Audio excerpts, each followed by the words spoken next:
ইনশাআল্লাহ যেগুলো বলেছেন সেগুলো আমরা বিবেচনা রাখবো। আমরা একটু ব্যারিস্টার জ্যোতির্ময় বড়ুয়া থেকে শুনি, তারপর আমরা সাইদ আব্দুল্লাহ থেকে শুনবো।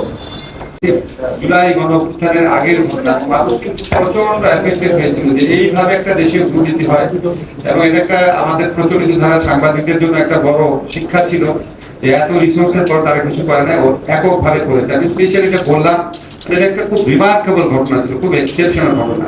আমরা একটু সাইড থেকে কিছু শুনি। সাইড গত 15 বছরেই যত রকম অন্যায় অবিচার হয়েছে সবসময় সোচ্চার ছিল, এই আন্দোলনে অত্যন্ত গুরুত্বপূর্ণ ভূমিকা রেখেছিল। আমি কন্টেন্ট মামলা খেয়েছিলাম, সেটা হচ্ছে আমাদের প্রিয় ডেভিড। আর একটা কথা হচ্ছে কি, একটা ডিসিশন ক্লিয়ার করি সারাকে, সেটা হচ্ছে এই পলিটিক্যাল পার্টি ব্যান করার দাবি কিন্তু অন্য কোনো পলিটিক্যাল পার্টি থেকে আমি শুনি নাই।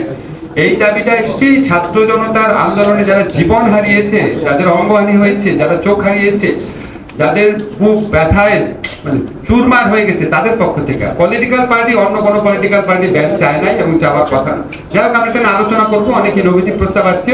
আমি খুব সংক্ষেপে, আজকে আমাদের কথা বলার কথাই না, সংক্ষেপে আমাদের অ্যাটর্নি জেনারেল অনেক ব্যস্ততার মাঝখানে উনি এখানে আসছেন এবং কিছু একটা শুভেচ্ছামূলক হলেও সংক্ষেপ কিছু বলার অনুরোধ করছি।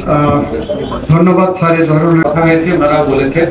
আমরা একটু বারবার বলার চেষ্টা করেছি যে এটা তো আসলে অপশনাল প্রোটোকল, এটা আমরা সেফ পার্টি না, আর এটা অনেক বড় বিবেচনার বিষয়। অনেকে এটা খুব সেন্সিটিভ ব্যাপার অনেকের জন্য। অনেকে ভাববে যে আমরা এত বড় বড় যারা খুনি হয়, এত বড় বড় যারা অপরাধ করেছে তাদের জন্য আমরা মৃত্যুদণ্ডের আইন বাদ করে দিলাম। আর সাইন্স যেটা বলেছে একটা প্র্যাকটিক্যাল দিকটাও আছে। মৃত্যুদণ্ড থাকলে আপনি এক্সট্রাডিশনের ক্ষেত্রে বিরাট বড় প্রবলেম। ইন্টারন্যাশনাল এক্সট্রাডিশন লতেই ওখানে একটা সুযোগ করে দেয় যে আমি এক্সট্রাডিট করবো না, মৃত্যুদণ্ডের বিধান আছে। আমরা আমাদের দেশে এটা অতীতেও দেখেছি। এটা আমাদের জন্য খুব ট্রিকি একটা ব্যাপার, চ্যালেঞ্জ একটা। আমরা একটু চেষ্টা করবো 30 মিনিটের মধ্যে বলার জন্য। আমাদের যারা আইন মন্ত্রণালয় যারা আছেন, আমরা কেউ আর কথা বলবো না। আমরা এখন আপনার কি ক্যামেরা, আমরা এই সাইডে একটু করে জাহিদ, আপনি একটু বলেন, আপনি ক্রিমিনাল এজেন্সিতে আছেন। জাহিদের কাছে শোনার পরে আমরা এই সাইডে চলে আসবো, তারপর আমাদের